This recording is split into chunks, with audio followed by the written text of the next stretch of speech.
Hey, welcome to Let's Talk Nation. I'm your man, Rod Love, and hey, everybody knows that the general is right there, Attorney Greg Jackson. Once again, it's on, Brother Love. Hey, you know how we get this thing started, man. How was this weekend for you? Weekend was good, Greg. You know, I was down in Miami, man, and Okay. and never saw the sun shine one time from Thursday through Saturday. You didn't see the forecast? We had a meeting down there, so that couldn't change for me, man. Listen, So they told you just ain't believe them, huh? hey, man, I got to tell you though, the meeting was the gathering. It had individuals, man, from all over the country. I got to give it up to Dr. Ingram. She had her fingers on the pulse, man, and it was talking more so about the faith community and its role in business, economics, social issues. Okay. And Greg, did one of your numbers that it wasn't pinpointed on emotion. It was pinpointed on everything that impacts and guides our life from, from business to social to really even drilling down, man, to responsible fatherhood. Hey, listen, sound like some good topics, man. Man, some great topics, man. And so I got to give it up to Dr. Ingram and the folk that just traveled from near far. And she's based out of Charlotte, North Carolina. Oh, you know what? Yeah, no, I'm sorry. I take that back. Greg, Mecklenburg. I don't know what that is. Oh, man, I'm messing Is that in North Carolina? I don't believe she's, man, I got to get her information together. But Greg, she did a fantastic job. Dr. Nelson, of course, he moderated a session and he was a panelist. Some bad folk there, man. Bishop Smith out of Charleston. Okay. And I got to give it up for Kenny Smith, man. And he's out of Mecklenburg too, man. The brother is sharp. So you asked me how my weekend was, and Greg, even though the sun didn't shine in Miami, I got you. It was great. How about yours, man? Oh, no, man, just rest and relaxation, man, because I stayed out of the weather. The R&R? Listen, they said it was going to be stormy out there, man, and I believe them. I did get out and get a chance to do like a little quick photo shoot or whatever like that, but aside from that, just had a chance to relax. I went to, now, Brother Love, a couple of years ago, we were on the radio station 94.5, and we had a gentleman that came on that was a part of the Solar Bears. And I got inspired, and I got me some Solar Bear tickets. So I'm a season ticket holder for the Solar Bears. And last night ended up going to a Solar Bear game. And so as I'm headed to the game, I get a text that the 6 o'clock start time for the game has been pushed to 7 o'clock. So everybody's standing outside. They won't even let people into the Amway Arena. And everybody's standing around. So I kind of just asked, hey, what's going on? And what ended up happening was because of the storm, there was a generator that blew out, and the ice melted in the arena or in the Amway Arena. And so, we had to walk around a little bit because I had my team out there because I was trying to, give them some rah-rah moments because, they worked hard and got ready for trial and stuff like that. And so, went a couple of different places and came back and they were finally letting people in. All right. And I didn't realize how late it was. So they didn't start letting people in until 8 o'clock. So remember, the game was supposed to start at 6 o'clock. They started letting people in at 8 o'clock. So we get in, we're sitting in the little box where I have my seats and everything like that. And as we are sitting there, all of a sudden an announcement comes across. The game is canceled. The game is canceled. So we've been sitting there. I mean, first off, I've been waiting for almost 2 hours to get into the arena, and then they come on and say the game is canceled. They should have just canceled it when they figured out that the generator that kept the ice under the floor solid. They should have just canceled the game, man. Greg, when you said that the generator went out, the first thing that I thought about, since they moved it from 6 to 7, are they gonna freeze that floor that quick? No. And apparently they had gotten started earlier in the day, but if I remember right, if I take some ice cubes and put them in my refrigerator, it's gonna take some hours to do that. That ain't no fast paced deal, man. Greg, you hipped us to the Solar Bears, like you said, and the guest that we had was Jason Siegel. Jason Siegel, that's right. And that's right. You started teaching me some stuff. I mean, I don't watch hockey. Yeah. But then you started teaching me some stuff about the penalty box. Oh yeah. So Greg, you say if you sent to the penalty box, how many guys are on the court on the ice at one time? I want to say 6 guys plus the goalie on the ice at any given time. So if And I get a so- penalty against me, Yeah. what? Let the audience know. See, we got to listen. You get a penalty against you. First off, you got to assume that Brother Love gonna stand up on them skates. That's the first thing you got to assume out the box. So let's assume Brother Love's out there on the skates, and he gets a little trouble. He's slashing somebody with his hockey stick. They're gonna put you in the box for 2 minutes, and for 2 minutes your team is without you. And so for for the team that is without a player, they're at the disadvantage. The other team is called the power play because they have more players than the other team. Now there are times when the team that has fewer players will score, and they call that a hat trick. So it does happen, but it's very, I shouldn't say it's very rare. It's a fun game to watch when it does happen. And it's interesting because you educated me about hockey, but just imagine, because it all goes back to teamwork. Yeah. Just imagine if in the NFL, if a player got a penalty and was put in the box, and then you got one receiver that's uncovered. Listen, apply that to any sport that we watch. Apply it to basketball. Basketball too, you're right. Apply it to baseball. Your center fielder does something crazy. You got to pull your center fielder out. What they going to do? They're going to be hitting everything in the center field, or they're going to be trying to draw the person from the left or right over to another area. You're right. And you know what I'm thinking, Greg, and this is crazy, but in basketball, I would have my strategy would be to just put my big men to guard out from folk driving the court. Yeah, you might hit me all day with the threes, but you're not coming to get the easy ones. Baseball, I'm with you 100%. I'm not a baseball expert on that, but football, you can't cover an open receiver. That's a bomb all day. All day long. All day long. Yeah, listen, man, all day long. But listen, Brother Love, speaking of tackling folks and roughing folks up, we got to talk about this story that just hit the presses. For those who may have been following this story, back in, I want to say February or March of 2023, Jonathan Majors, who is an actor, a very talented actor, has been getting a lot of acclaim, African-American actor. He was in Creed 3 with Michael B. Jordan. He also has a role in Ant-Man and the Wasp, Quantumania. So his name was starting to get out there. Been in several movies for some time, young guy. And so he was out with his girlfriend, and something happened. He and his girlfriend got into a spat. And the immediate story was that he battered his girlfriend. And so he was brought up on charges. But this was in New York, so that he didn't necessarily go to jail. But they let him out until he had his trial, and his trial was just this past week. And so the allegations was assault and harassment. And I saw the video, Brother Love, and before I saw the video, I was a little, you just never know, because what the story that had come out before everyone saw the video is that they had been arguing and that she, had assaulted him. It's kind of how it came out.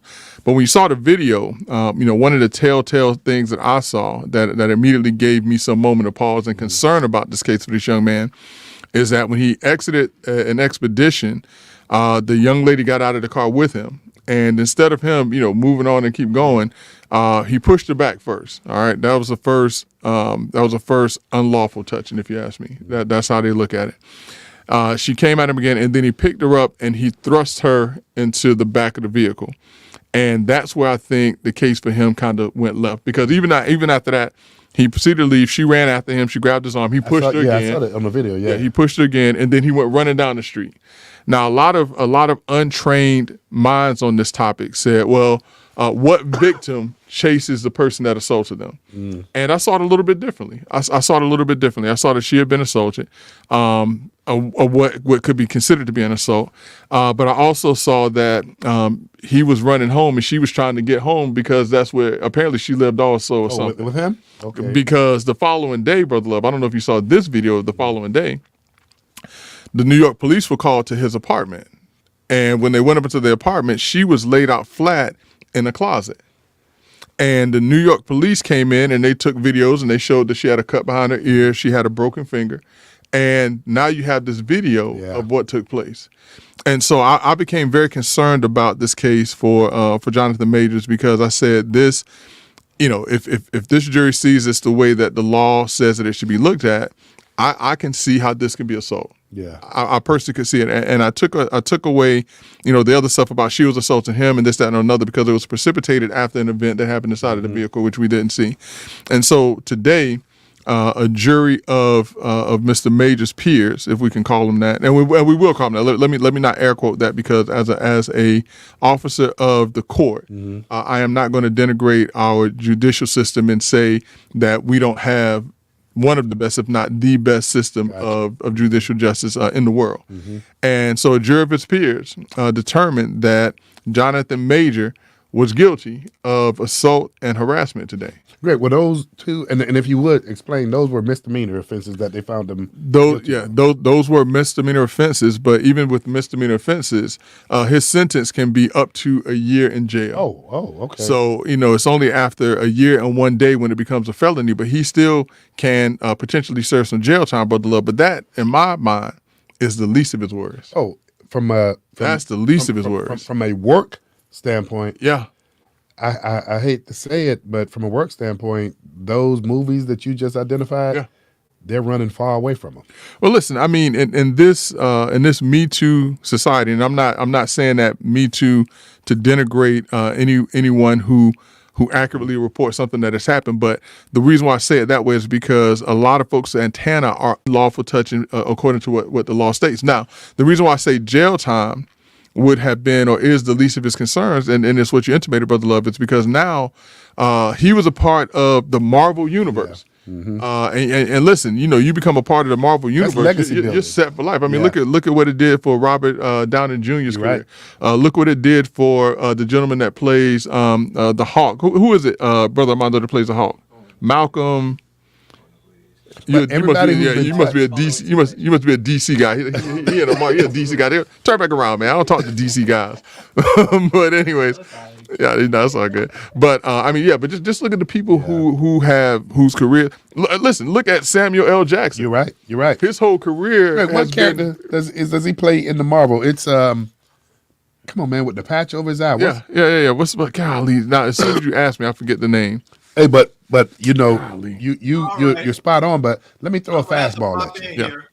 And before you throw the fastball now, because the reason why I'm mentioning that he was a part of the Marvel universe is because now today, after a conviction on a misdemeanor, Brother Love, on a misdemeanor, Marvel has now dropped him from the Marvel universe. So they've done that immediately. And listen, the Marvel universe makes billions of dollars let me say at least hundreds of $millions per movie. They have their flops are $100 million movies. And they turn these things into series. Nick Fury. Yeah. Nick Fury was is Samuel L. Jackson's character. And then they branch off to other Marvel characters. And other shows. I mean, look at now the guy who plays Loki, which is Thor's brother. He has his own thing. Look at Aquaman. Watch out. Look here. Don't. It's about to be some trouble up here. Y'all keep hollering out these DC antics now. It's gonna be some trouble up in here. But Greg, the other thing, and to your point, is not only are they doing big screens, but you see Netflix and all these other studios that are doing. I don't know, Greg. What do you call them? These series? But Disney Plus. Remember, Disney Plus is picking up on this, and let's take a step back now, and let's be fair about this. DC is not making $100 million movies now. He's sticking up. He's sticking up for Marvel, isn't he? Marvel guy. I'm a Marvel. Listen, from the time I came up, I had one of the first X-Men comics, man. So listen, I'm Marvel all the way. So he's sticking up for that. But the fastball I was going to throw at you, and this is one of those deals that hello. I hate to use similar or like. Yeah, but when you talk about image and likeness, P. Diddy, he just settled with Casey. I can't remember her last name. Cassie. Yeah. And listen, that was the world's fastest settlement I've ever seen in my life. She filed the suit, and within an hour, it came across. She must have had something on him. $30 million suit. She had to have something on him. And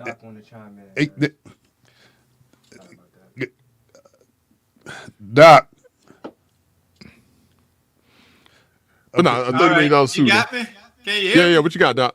Okay, so we talk about Anthony Mackie and Anthony Mackie. That's his name. Yeah.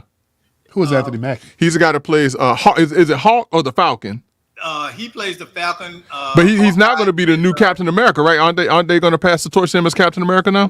Right. Okay. Yeah, we Marvel all the way too over here. Thank you. You hear Brother Love tried to put Aquaman in the Marvel universe, right? Man, Aquaman. Hey, you can say what you want, but y'all still watching. Y'all better believe. Hey, Aquaman the is general's still the watching that guy. stuff too. The rest of, well, I can't say that because the last Superman was pretty good. So Superman is DC, Greg. Yeah, listen. I mean, who didn't like? Who don't Hey, like Superman? Hey, who is the Flash with? Since y'all going down this path. DC. And with DC, And that was a horrible movie. That was a horrible movie. I can't even bring myself to think about it. Okay, Spider-Man.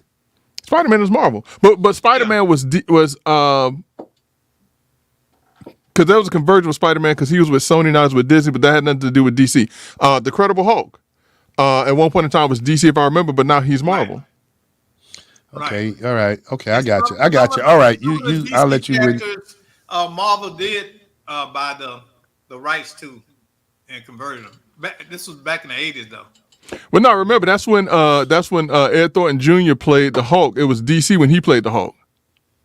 Yeah, right. And then so think about this. Look what DC did to the Hulk, and then look what Marvel has done with the Hulk. Okay, but who gave birth to all of them? And he's passed away now, right? Stanley. No, Stan Lee. Stan Lee. I'm talking about the Marvel universe as we have it. What character did it start with? Voodoo Man. Who? Don't worry about it. It started with Blade. Blade Talking about Wesley. Yeah, the Vampire Hunter. Wesley Snipes. Right. Yeah, the Daywalker. Because of the box office, they saw that this genre could now hold its own. Because remember, You mean like you talking about like the modern day movies and things like that? Right. Well, you have to get in some of the Marvel chat groups, and they've led it back to the fact that Blade series is what made people realize, hey, turning comic book heroes into movies could work real well. Now, let's be fair on this one, Doc, because remember, and I'm gonna give credit to Blade now, but let's take a step back because remember in the '70s, Superman with Christopher Reeves, was big, but then after Christopher Reeves passed away, there was a drop in comic book movies, and so I think I'm gonna go with you on this that Blade revitalized what people saw that comic book movies could do because I mean, Superman with Christopher Reeves, and remember they even had Richard Pryor on one of those too. Yeah, I remember. But they were. Greg, you go way back. You remember Christopher Reeves? Yeah. That got paralyzed in a horseback. Riding incident. Yeah. But remember Blade, not Blade, but Batman with Danny DeVito as the Penguin. Well, yeah, you talking about with Michael Keaton. Yeah. Now, this is the only credit, and I don't know how we got into talking about these comic book movies. I think, thanks to Jonathan Majors for getting convicted today. But listen, the only highlight, Doc Polite and Brother Love, of Flash and Brother Armando, is the fact that he went into a parallel universe, and the Batman in the parallel universe was Michael Keaton. See, we can't compete with Greg because when you talk about these movies, Greg knows it. Well, he lost me, so I'm out. Listen, man, I was stuck on a plane for 4 hours flying back from Vail, Colorado, brother Doc Polite. So I had to do something on that plane, man. And Flash just happened to win. So, well, but I'm gonna go back to the conversation, Greg, about P. Diddy, and like you said, that was the fastest settlement. And she asked for $30 million originally, but now. Open the door. I mean, I anticipated when I saw the record-breaking time that the media reported that he settled with her. Mm-hmm. I said, that's opened the door for everybody else to run in it. And lo and behold, you got men coming forth, you got other women coming forth, making allegations, but then you also have 50 Cent. And Doc had mentioned this to me the other day, but 50 Cent is coming forth as it relates to a biography that he's going to release on P. Diddy. Well, he better be careful. And I'm going to tell you, you better be careful for a couple of different reasons. Because if there's any information in that book that is inaccurate and can be skewed towards libel or slander, there's some big verdicts that are being dropped on that. And we'll talk about that in a few moments about what can happen if you say something about someone and it ends up not being true. But going back to Sean Combs, now Brother Love, there are a lot of reports about how he has these secret parties. And how he records these secret parties with men in these parties and different things like that. And his former bodyguard, Glenn Deal, has been doing the circuit on different podcasts. And I'm not going to mention those podcasts because they don't mention us, and that's, we're going to keep it like that. And so Glenn Deal has been going on to these different podcasts talking about his time with Puffy, with Sean Puff Daddy Combs, What you mean his time? What? So when he was serving as a bodyguard. Okay. And how he would see him in compromising positions with other celebrities of the same sex, and different articles that he would find and different things like that. So, this thing with Sean Combs can potentially take a life of its own based off of this lawsuit that Casey filed, alleging assault, alleging abuse, and different things like that. And the fact that he settled that case that quickly. Listen, at least fight for a week. Yeah. At least fight for a week. I mean, but literally within hours of her filing that complaint, it's settled. Greg, had you been his counsel, you would have told him to hold off for a little while, right? I have to see what the evidence shows. See what the evidence. I may have even said, hey, and that's good. You're right. Yeah. See, but that's why we got, listen. The thing of it is, I may not have even let it touch the light of day. Yeah. Some of the best defense or some of the best representation that you can give to a client is to not let you go into the courtroom sometimes. Hey, you know what? And I got to take a time of privilege. Greg, man, can you let everybody know how to get a hold of attorney Greg Jackson at the Dan Newland law firm? How can they contact you? I appreciate that, Brother Love. So once again, Greg Jackson, trial attorney with Dan Newland Injury Attorneys, and you can always reach me, call me, text me, 407-564-6604. I'm more than happy to talk to you about a case. Matter of fact, I had a very interesting case that I was talking to someone about today. A young lady was sentenced today to 25 years in prison. And I got a call from the family over the weekend, and she was getting ready to be sentenced. And so she has a public defender. And I said, well, and they told me, well, listen, she's pregnant. And I was like, well, wait a minute. And I just started going through things. Well, has he thought about this? Has he thought about that? And so she called me today, and she was like, the guy told me that those are some great ideas, that he hadn't even thought about this stuff. And one of the things that I thought about is, I said, well, listen, if she's pregnant, and you're saying that she's having trouble getting, prenatal care while she's incarcerated, why is he not asking that she be released at least until such time that she has a baby and has time to go through that process, and even while it's going to be appealed? And I said, because the way that I look at it, I said I make it akin to an ADA issue, Americans with Disability Acts issue, because if she's incarcerated and this facility cannot provide her with adequate resources in order to provide for her while she's in this state, then they need to allow her to go out and to be out until she's able to have the baby. Because you look at this act called EMTALA, which is the Emergency Medical Treatment and Active Labor Act. Active Labor Act. There's a disability, which I know, I don't want women to think that you're disabled, but the components of what you go through in pregnancy, I think is akin to having a disability. See, you helped make my point for me. And on top of that, Greg, you are a personal injury attorney. Now, but I get calls about all kinds of stuff. And so you help make the case for me, Greg, from the standpoint of, man, this brother, ladies and gentlemen, is just outright smart. And I'm up here saying, Greg, would you have let P. Diddy make that settlement that quick? Greg already on his feet saying, I might not have even let this come out to see the light of day. So, hey, if you need a good attorney, a great attorney, once again, don't hesitate to contact attorney Greg Jackson. And that number is, once again, 407-564-6604. So Greg, man, we talked about Jonathan Majors, but did you see the settlement? I thought it was going to be $48 million, but it turned out to be $148 million. And I'm talking about none other than former mayor of New York, Giuliani. Listen, Brother Love, let me say this right now. People don't understand the trouble that they can get themselves in if they say certain things about a person, and particularly a private individual, or even if it's an elected official or a person who's in the public eye, their family. There's serious consequences in court cases for libel or for slander. And this is a lesson that Rudy Giuliani, who, is a barrister, smart guy, was at one point in time a contender for, getting the GOP nod to run for president. So he's no slouch. He was a mayor of New York, one of the largest cities, most well-run, respected cities in the country. And he made statements about two ladies that were false. Now that takes me back to an individual, Brother Love, that made some comments about you and I. And when he started making those comments, Brother Love, the first thing I did was, and you and Doc, y'all say, Greg, you gotta let him live, you gotta let him breathe. And I say, no, I say sometimes. And Doc, you remember this? I say sometimes. Even Michael Jordan had to step on the blacktop. You're right. You know what I'm saying? Right. Even Kobe Bryant went down to the Rutgers and stepped on the blacktop from time to time because he had to let people know I am who I say I am. And Greg, something that you did, I'm gonna go ahead and let the audience know.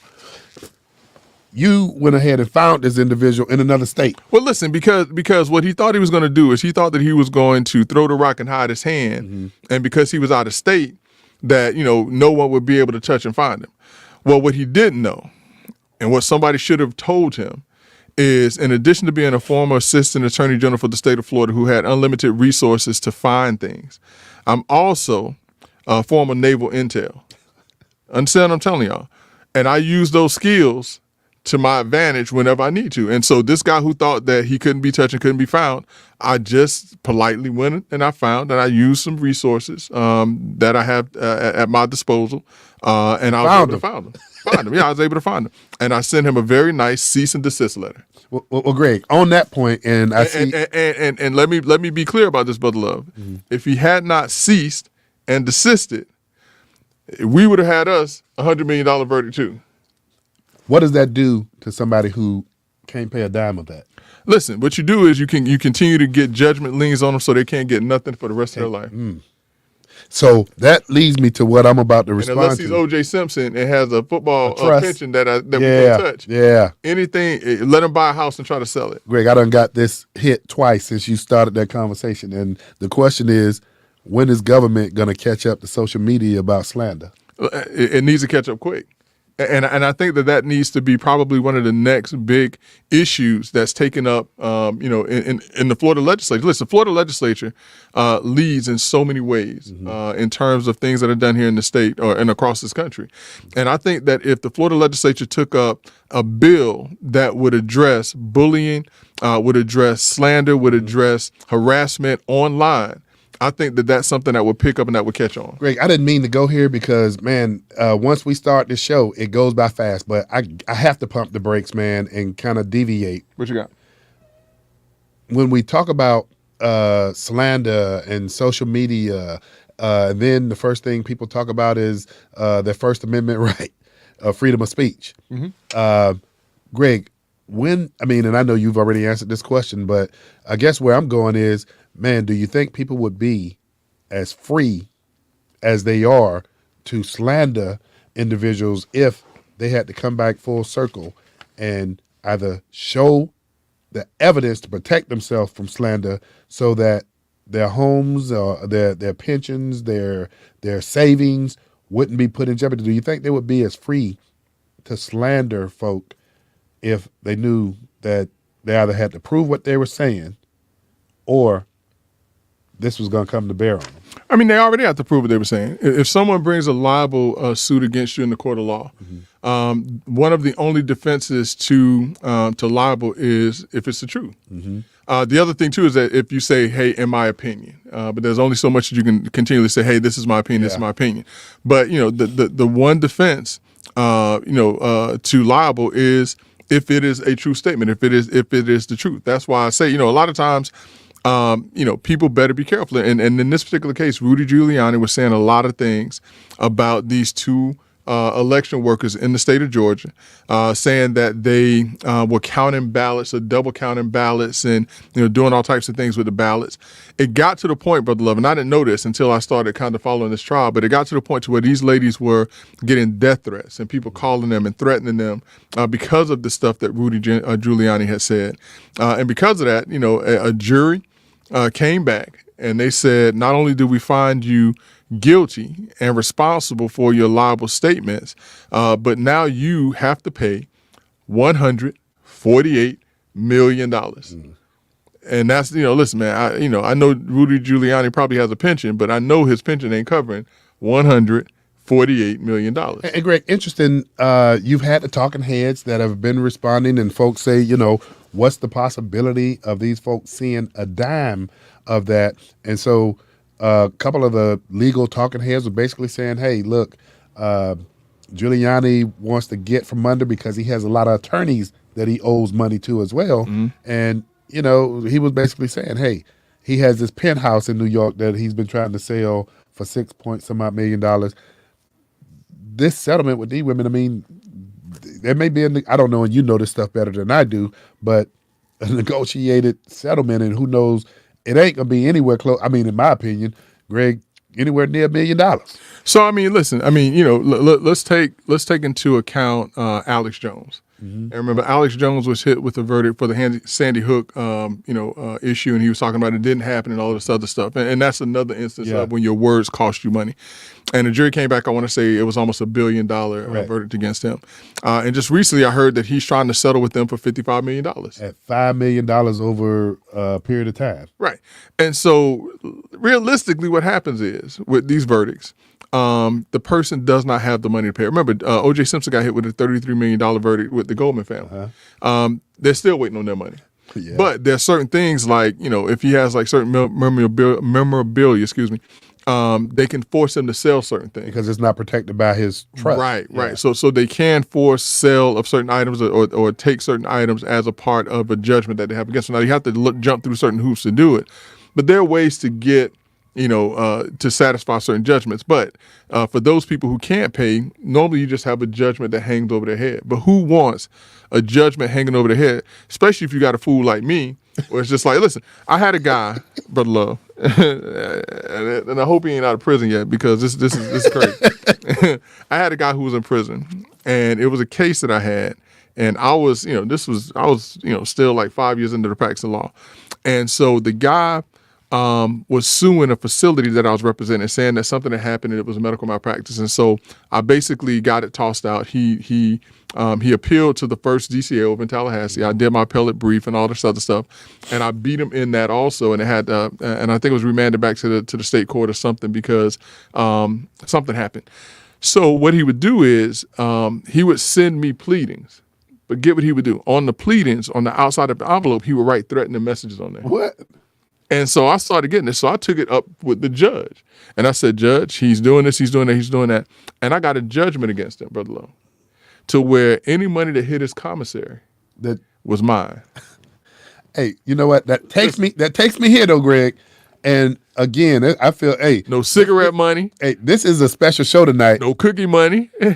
Greg, the name of your show coming up in 2024 is I Got Time Today. I Got Time Today. And Greg, I know that you're a personal injury attorney, but I know personally I've referred 2 or 3 people to you who want you to take up this slander piece that, and I don't know, man, if that's a niche, but Greg does it so doggone well to where he gets those folk attention. See, man, but see, I'm going to tell you like this, man. I did that one for sport. You did? Oh, no.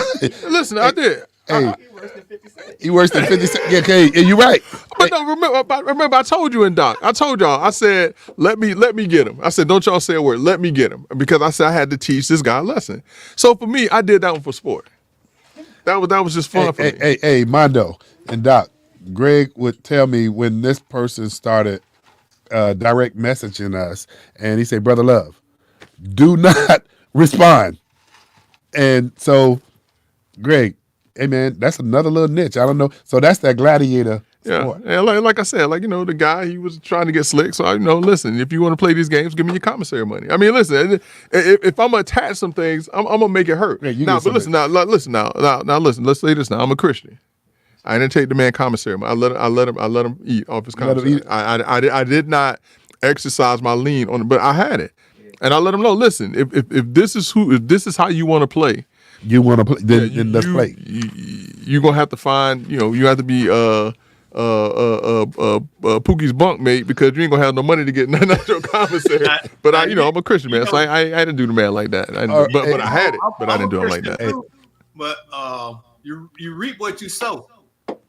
Yeah, See, you're right. You're right. Because he put that on his resume. Yeah. And see, and that's one of the things that's missing in our society: consequences.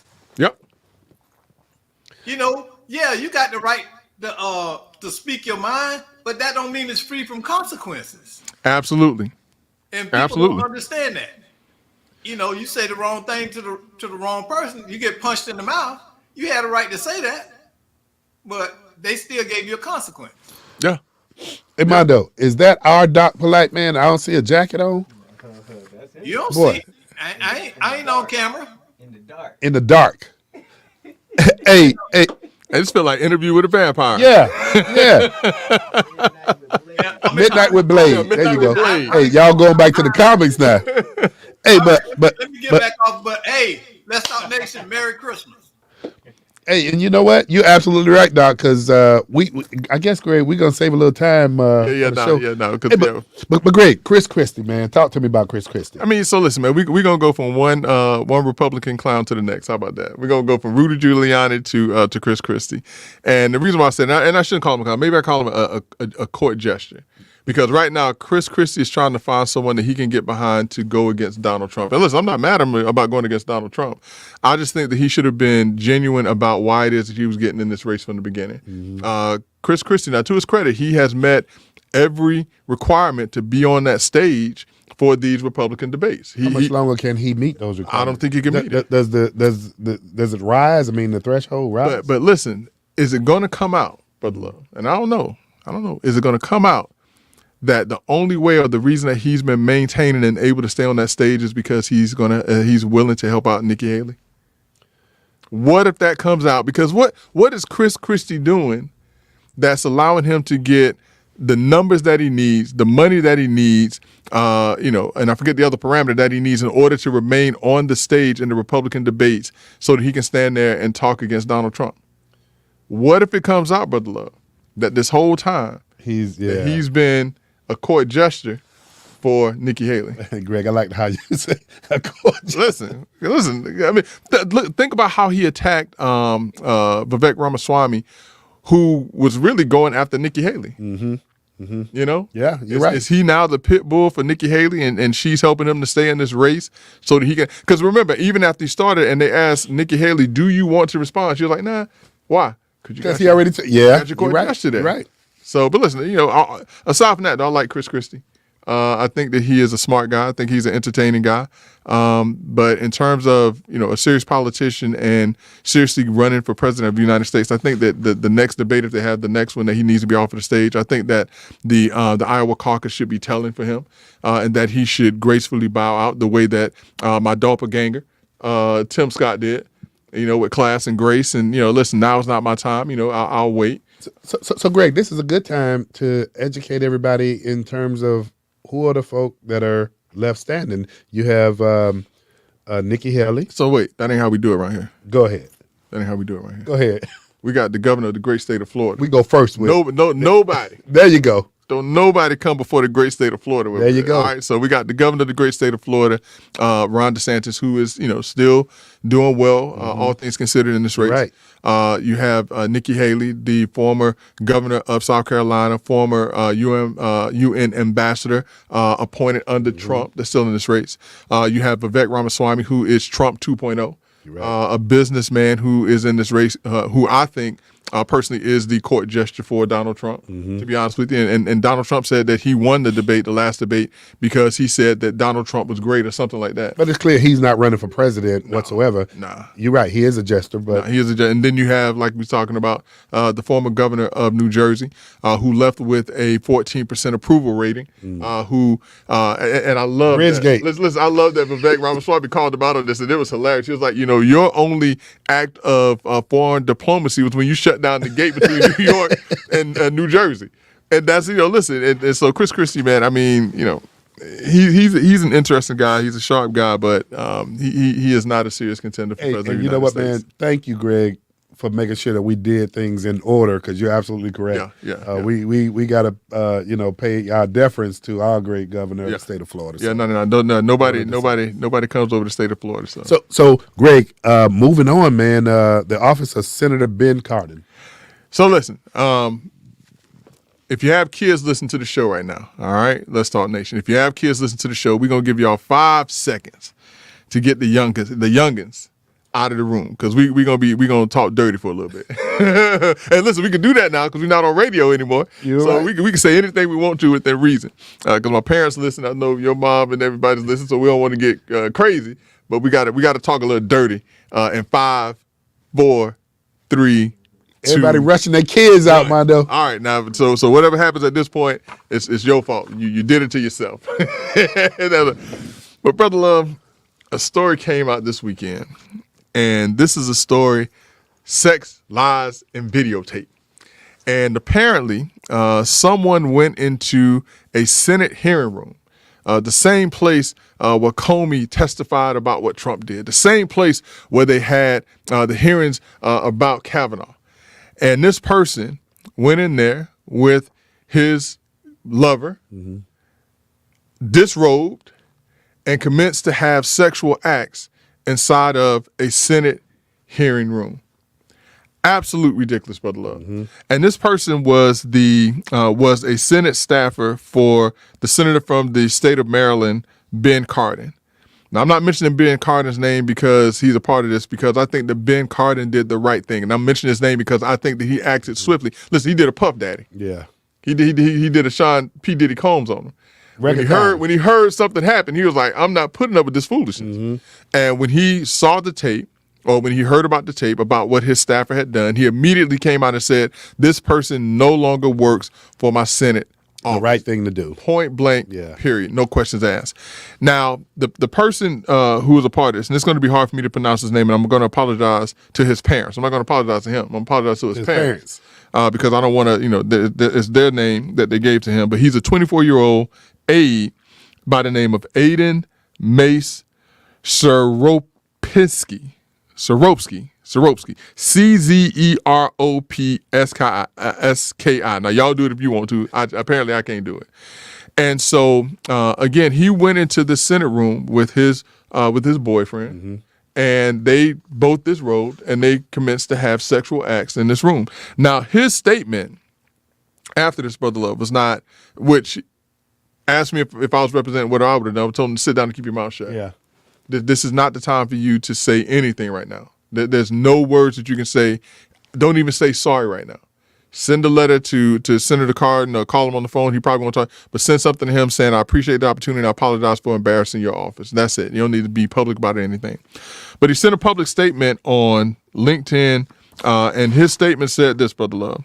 Was it LinkedIn, Greg, or was it Twitter? My understanding is that it was LinkedIn, but it could have been X too, because X is where a lot of people go and release things. And since speaking of social media, do you know how the particular video got out, Brother Love? Hang on, it was a video of this? Yeah. Oh. Yeah. How did it get out?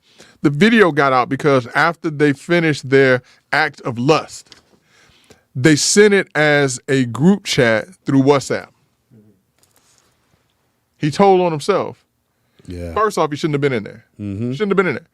But then he sends it out to, I guess, his homies. I didn't say homos, but his homies. I don't want people to be confused because I don't talk like that. He sent it to his homies and said, hey, look what we just did. And I guess it's funny, ha ha ha, but it's not. You're 24 years old, and I understand you do stupid things as a 24-year-old, but this is something that you should not have done. And his statement was, if you're going to say something, but his statement wasn't, I apologize for the embarrassment that I brought to my family, to the office, to this country, to the hallowed halls of this democracy. This is something that I should not have done, and I leave with my head lowered, and apologetically ask that you accept my apology, or respectfully ask that you accept my apology. That should have been the statement. His statement was, this has been a difficult time for me. It's about him now. This has been a difficult time for me. I don't know how difficult it was when he decided to walk in there. Yeah. All right? Yeah. As I've been attacked for who I love to pursue a political agenda. While some of my actions in the past have shown poor judgment, I love my job and would never disrespect my workplace. Now, Brother Love, you're a business owner. If somebody in your office that you employ came in here and just disrobed and just walked through your office with no clothes on, is that not disrespecting the workplace? That's disrespecting the workplace. That's disrespecting themselves. That's disrespecting you, disrespecting your family, disrespecting their place. Quick way to be unemployed too, but A quick way to be unemployed. Any attempts to characterize my actions otherwise are fabricated. Now, this is a video, Brother Love. Understand what I'm telling you. So he's saying this is fabricated now. And I will be exploring what legal options are available to me in these matters. But Greg, he already knows. He told on himself by sending that video. Apparently, this younger generation, Brother Love, they don't understand, like Brother Doc Polite was talking about, they don't understand consequences. And they feel like when they're caught doing something, that the best thing to do, their best defense, is to blame somebody else. That's the problem with this younger generation. And we were talking to Brother Armando, and we were saying, listen, and Brother Armando, President Company excluded, because Brother Armando is a stand-up guy. Mm-hmm. He does things the right way, very respectful. But what we're saying is that while we look forward to and appreciate working with younger people and helping younger people to elevate and find themselves in positions of influence, not all young people are ready for that assignment. You're right. And this young man who had an opportunity to be in a part of the greatest democracy that the world has ever known, his best way of showing his appreciation for this opportunity was to disrobe. Well, no, let me take a step back. To go into the hallowed halls of Congress, of the Senate, to enter the hearing room where historic events have taken place, to take someone else in there with him, to disrobe along with the other person, and to not only commit sex acts, Brother Love, but to commit sex acts that he recorded and then sent out to other people to show the disrespect that he had for his family, for himself, for his job, for this country, and for the hallowed halls of Congress. And look at the situation, not only that he's placed himself in, Greg, but you showed deference to his parents when you were pronouncing his name. Right. But, Greg, it just didn't affect him. It affected all of those people around him. But the thing that it also did, Greg, taxpayers who I would say were impacted by what he did as well. No, you brought something up, Greg, about assignment, and man, I tell you, it's crazy that you mentioned that, because at this meeting I told you I attended in Miami, some of the conversations about being prepared for assignments that come your way, and this young man wasn't prepared. No, not at all. But let's listen to what another disgraced. But the difference is he's a disgraced former congressman. All right, and we're talking about George Santos. And George Santos, who is also a gay man, a part of the LGBTQ community, his words, I think, speaks volumes, because what he said, he reminded us that this is not about the sexual orientation of this young man. Mm-hmm. It has nothing to do with his sexual orientation. It doesn't matter if it was, another man or if it was a woman. Mm-hmm. An old woman, an old man, whatever, a black female, a white female, or what, none of that matters. It was the disrespect that he showed with his actions that matters. And so Santos recently ousted former Congressman George Santos, who is also gay, and I'm reading from an article here, weighed in on the subject, and he posted it on X. And what he said was, having sex in a United States government building and filming it is the reason you got heat. Mm-hmm. You being gay and having gay sex, no one gives a care about it. That's not what this is about. It has nothing to do with the sexual act. It has to do with where it was. If it was in his home and whatever, nobody cares, and they shouldn't. Yeah, you're right. That's your business. Nobody cares. In today's society and in this country, unlike any other country, everyone is welcome. You know what, Greg? It's interesting because you and I don't think we've agreed with what Santos has done the whole time. That's the most insightful thing he said. And there's one thing with that statement you just read. Yeah. I mean, it hits to the point. So, Greg, I guess he got a little bit of wisdom when it, every now and again. A little bit.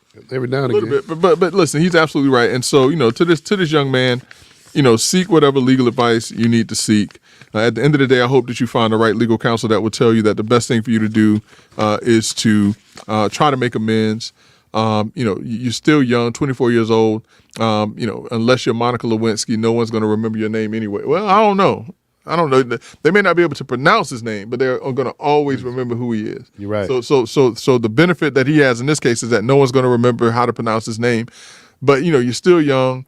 Take a step back. Be mindful of what it is that you did. Be mindful of what it is why people are critical of what you did. It's not who you are, but it's what you did that people are critical of, which is to do something in a public place. And not just a public place, but a public place that is the symbolism of the greatest democracy, the greatest government that this world has ever known. And I want anybody to challenge me on that. And for you to denigrate that by having sex in that room. And like I said, I don't care if it was a man or a woman that you was with, it was the act of what you did that is being chided at this time. You're right. Hey, man, shit, you make me want to plug Doc Polite, man, because Doc Polite and his wife, man, when I say geniuses when it comes to counseling, No doubt. absolute geniuses. No doubt. And then Doc's show that comes on, is it Tuesdays or Wednesdays, Doc? It's on Tuesdays. Doc, tell everybody what the name of your show is, man. Love in Real Life. It comes Love on- in Real Life. But we on Christmas break right now. Hey, speaking of Christmas break, Greg, and I need to go ahead and we need to go ahead and plug this so that everybody knows. But Let's Talk Nation is going to enjoy Christmas, which falls on a Monday, Yeah. as well as New Year's. It falls on a Monday. And so we're going to be coming busting back in 2024. The second Monday in 2024. Now you know what else happened in 2024. All right. So not only will you have I Got Time Today, but I saw Doc Polite, and I think you'll be proud of this. I saw a snippet of my wife's show. And I'm telling you, Here comes the teaser, y'all. Listen, man, the way that she came out, the way that she's coming out, man, that is.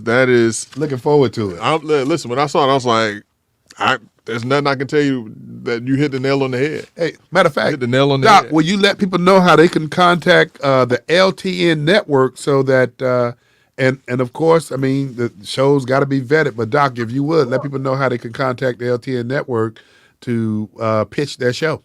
Yeah, you can go to atlnetwork.net and sign in down there. Send us a message via the website and everything. It's interesting because we're gonna go balls to the walls this coming year and getting this talent out there. It's so many good and talented people out there with voices and speaking on very good issues. And that's what we're looking for on the network. Hey, Doc, if you would, real quick, if you could just plug and let people know that we're not looking for another Let's Talk Nation. We're not looking for another Love in Real Life. We want to bring additional diversity and uniqueness to Let's Talk Nation LTN network. Yeah, well, Let's Talk Nation is all about empowerment. Let's call it that. It's an empowerment network, and we're looking for shows and spokespeople who can add something to the conversation that betters people. We don't, if you got a twerk show, we ain't interested in that. If you're living for disparaging folks, we're not interested in that. We want impactful. We want people that come on and teach us about finances, teach us about how to educate our kids, teach us about building wealth, and all of the positive things that make us Central Florida and beyond great communities. That's what we're looking for. This is about empowerment. You got it. And now, Doc, that doesn't mean that you can't challenge certain thoughts and concepts at times, but there's a respectful way of doing it too. So, well, yeah, and in this day and age, guys, we got to remember a lot of people, they just want to have their truth. I mean, look at flat Earth people. I've been following that over the weekend, and it's comical. The theory of flat Earth, but we got all these diverging voices. And we have to be careful of what we put out there in association with our brand. Yeah, you can be controversial, but there's a way to be that way, and it needs to be edifying. That's the word I'm looking for. Everything needs to be edifying. You can be controversial, but is it edifying? And just also another plug. We have the sit down that takes place every Monday from starting at 6 o'clock, and basically the sit down is a show that brings community organizations to the forefront. Come in, let people know what it is you're doing. How do they access your services? These are opportunities that LTN Network is bringing before our audience so that, you can be engaged in this conversation. I cannot wait to see. I got time today. Greg, I'm going to be sitting back with some popcorn Listen, watching. man. Yeah. Hey, Greg, before we move on, there's one last item that I got to ask you about, man, and I saw this across a couple of different news platforms. Yeah. UK CEO of an insurance company that is vetting all white males. Help me get my arms around this. Is this all white males at a certain level in the company? And also I saw where if they're not approved by her, I think the second in charge of the company has to approve it. So you're absolutely right. A UK insurance CEO, Amanda Blank, has said that all white male new hires, there was no restrictions on that. So it's not, only the ones who are in admin, only the ones who are C-level execs, only, the executive staff is this applicable to. All white male new hires have to be approved by her. Greg, this is up your alleyway. And so when I saw this, the one thing I thought about, Greg, could this ever happen in the United States? Aren't there some, I'm just wondering, aren't there some legal ramifications behind this? I would say there are. I would say that there are. But more so, listen, I think people do things anyways and they don't announce it. I think the downside for her is that she announced it. Okay. And so, this policy of, no white male new hires can be problematic because what that's saying is that it doesn't matter their qualifications. It doesn't matter, any of that stuff. You're not going to hire them unless you personally sign off on them. And then what does that process entail for you to personally sign off on them? Well, I guess their legal fees are about to go up. But it's the UK, man. They do strange things over there anyways. They got kings and queens over there. So. Well, I had to ask you about that. Great, man. We got 4 minutes left, man. And let's spend some time, man, talking about, the blessed, and I'm not even going to call it a holiday. I'm going to say Christmas. The whole year, man. No, the whole year has been a blessing. Yeah. This whole year. And, Brother Love, year after year, as we get older, time just seems to fly by. Mm-hmm. And it seems like, not too long ago, we were sitting at WOKB wishing people a happy New Year and a Merry Christmas. And here we are, seems like months later, on our own network, LTN, wanting to wish and wishing to, our 26 million listeners on Let's Talk Nation, a very Merry Christmas, a Happy New Year, and Happy Holiday Season, and hope that, that you have, plans for the new year, how you're going to get started and different things like that. But also, don't forget to be a blessing to others. Now's the time to be blessing to others and, think about someone else during this holiday season. So. Absolutely right. And Greg, man, I just echo your sentiments, man, 100%. We've been blessed, man, and gotta extend. Doc Polite, man, Armando, just the team around Let's Talk Nation, man, has just been excellent, man. And I'm just excited about this branching off into this network, man. So Mondo, Doc Polite, and you know what? I gotta mention somebody who started out with us too, Greg, and just have gone to new heights, and that is Nicole Knowles. Listen, so a lot of folks have been asking whatever happened to Miss Nicole Knowles, and we never explained it. Yeah. We never explained what happened to Miss Nicole Knowles. Where's Miss Nicole Knowles, man? She is a legislative aide for Florida House Representative Doug Bankston, and I might add, Representative Bankston is doing an excellent job, man, with his leadership. But Miss Nicole took on a legislative aide position, man. And Greg, she's doing a great job. Listen, that's the only way she would have left us. And let me say this, Representative Bankston and I in the past have not always seen eye to eye.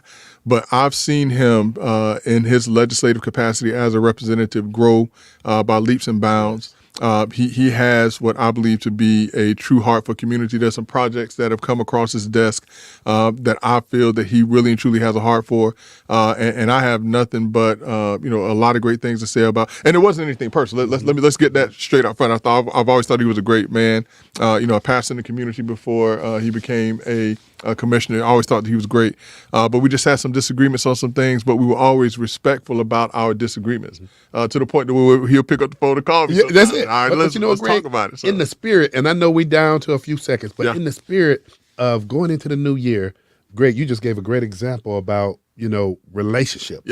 Yeah. So, congratulations to Miss Nicole. We miss you over here on the side. Hope you'll get a chance to talk to us again.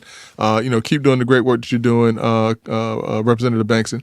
And also, we got to give a special shout out to our other good friend, the mayor of the great city of Apopka, Mayor Brian Nelson. Also, let's, Bishop Stubbs. Now, I hate to start naming people because when we start, we're going to forget somebody. So listen, we named a few names, and if we didn't name your name, that's because we got you etched in our hearts. Yeah, absolutely correct.